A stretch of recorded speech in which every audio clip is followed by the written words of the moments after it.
Chapter 6, page 51. Good morning and welcome to the program. According to a report out this week, the United States is still a nation of entrepreneurs. The number of single-person businesses, or people who are self-employed, has increased to 17.5 million, up from 17 million last year, according to the U.S. Census Bureau. This morning, we look at the trend towards self-employment and freelancing that's happening all over the United States. But first, let's go out on the street and talk to some people who are on the front lines. What do you do?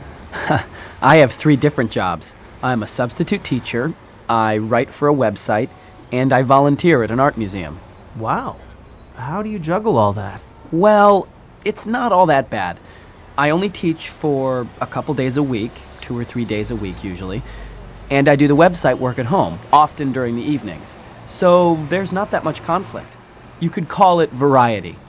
So you enjoy working in 3 different places? Right now, yeah, I really do. Especially with the teaching.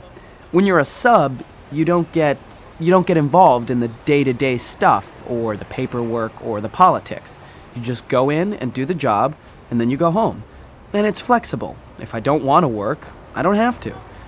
But if I feel that I need to work more, I ask for more teaching hours. If I had a full-time job, I think I'd get burned out, and I wouldn't be able to do the other work, which I really enjoy. What about health benefits? Well, I get health insurance through my wife's job, so I don't have to worry about that. Tell me about your job. I've just set up my own baking business. I make cakes for special occasions, weddings, and that sort of thing. Really? Why did you do that? Well, I had a full-time job, but I got laid off, so I decided to go out on my own. And how's it going? Well, I don't have very many expenses because I'm living and working at my parents' house, so I don't have to pay rent. It's going okay. I'm getting by. It takes a while, to get known. It's been a learning experience.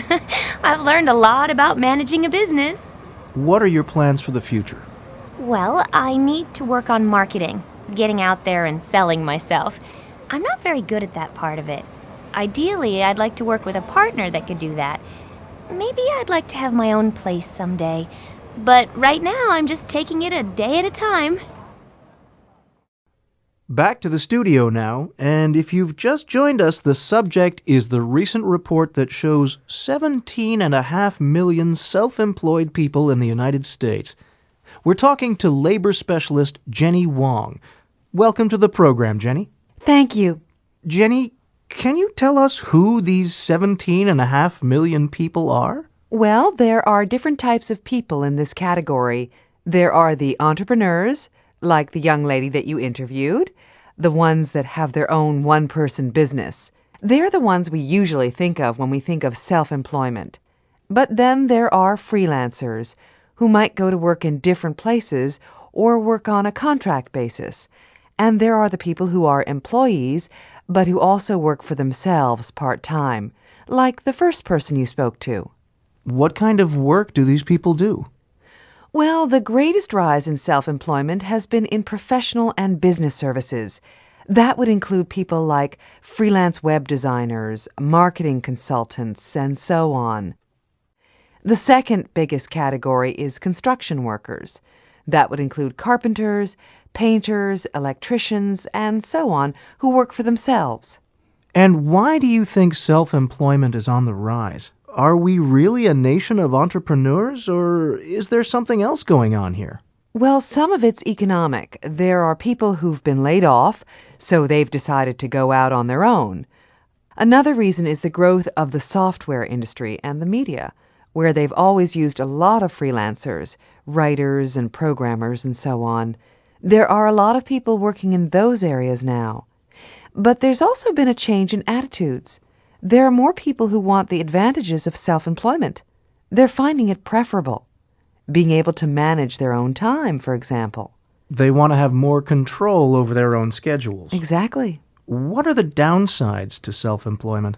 Well, a lot of people underestimate the amount of time you have to put into the business side of things, especially marketing, and especially at the beginning. It's not enough to be good at something. You have to be able to sell yourself. Some people should just never go into self-employment because marketing isn't their strength. Uh-huh. The other thing is to be organized, especially with your time. You have to be able to manage your time. You need a business plan, and you really have to be very organized to be a successful freelancer.